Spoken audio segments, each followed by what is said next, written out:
Hello বন্ধুরা, সবাইকে নমস্কার। আজকে আমি গ্রামীণ পরিবেশে আপনাদের আরও একটি রেসিপি শেয়ার করব, বড়ই মাখা রেসিপি। তার জন্য আমি গাছ থেকে বড়ইগুলো পেড়ে নেব। আমি গ্রামে এসেছি, গ্রামীণ পরিবেশটা দেখুন কতটা সুন্দর। বড়ই মাখা খেতে কারই না ভালো লাগে, টক ঝাল মিষ্টি। বাড়ি অবশ্যই ট্রাই করবেন আপনারা। অনেক বড়ই হয়েছিল, তাই একা কুড়িয়ে নিতে পারছিলাম না, তাই ভাই বোনদের ডেকেছিলাম।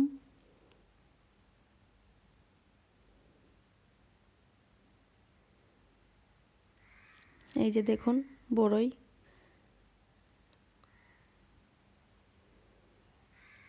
এবার বড়ইয়ের বোটাগুলো ভালো করে পরিষ্কার করে নেব। আমার ভিডিওটি ভালো লেগে থাকলে সবাই লাইক, কমেন্ট ও শেয়ার করবেন। আর যারা এখনও সাবস্ক্রাইব করেননি তারা অবশ্যই সাবস্ক্রাইব করবেন। বড়ইগুলো ভালো করে পরিষ্কার জল দিয়ে বারবার ধুয়ে নিতে হবে, যেন ময়লাটা চলে যায়, যেহেতু বড়ইগুলো মাটিতে পড়েছিল।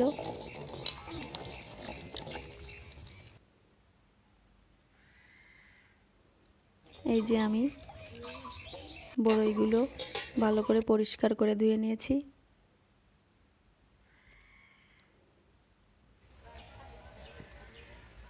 ছোট দেখে 3টে লেবুর পাতা নিয়ে নিয়েছি আমি। লেবুর পাতা দিলে বড়ই মাখায় ঘ্রাণটা অনেক ভালো আসে।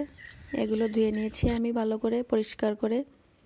এবার 8-10টা ঝাল নিয়ে নিয়েছি আমি। এবার বড়ইগুলো ছোট একটি হামানদিস্তাতে সামান্য ফাটিয়ে নেব। মেলা ফাটিয়ে নিলে বড়ইগুলো খেতে ভালো লাগবে না। এবার ঝালগুলো ভালো করে বেটে নেব।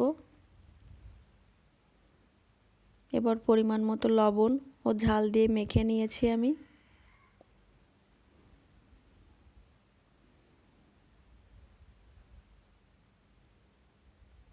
এবার লেবুর পাতা দিয়ে দিয়েছি আমি। এর ভিতরে সরিষা বাটা দিয়ে দিয়েছিলাম আমি আগে থেকেই। আপনারা সরিষার তেলও ব্যবহার করতে পারেন। ভালো করে মাখিয়ে নিতে হবে। এই যে আমার বড়ই মাখা রেডি। দেখতেও যেমন সুন্দর হয়েছে, খেতেও তেমনি সুন্দর হয়েছে। আপনারা অবশ্যই মাখিয়ে খেয়ে দেখবেন। সবাই সুস্থ থাকবেন ও ভালো থাকবেন। সবাইকে অনেক অনেক ধন্যবাদ।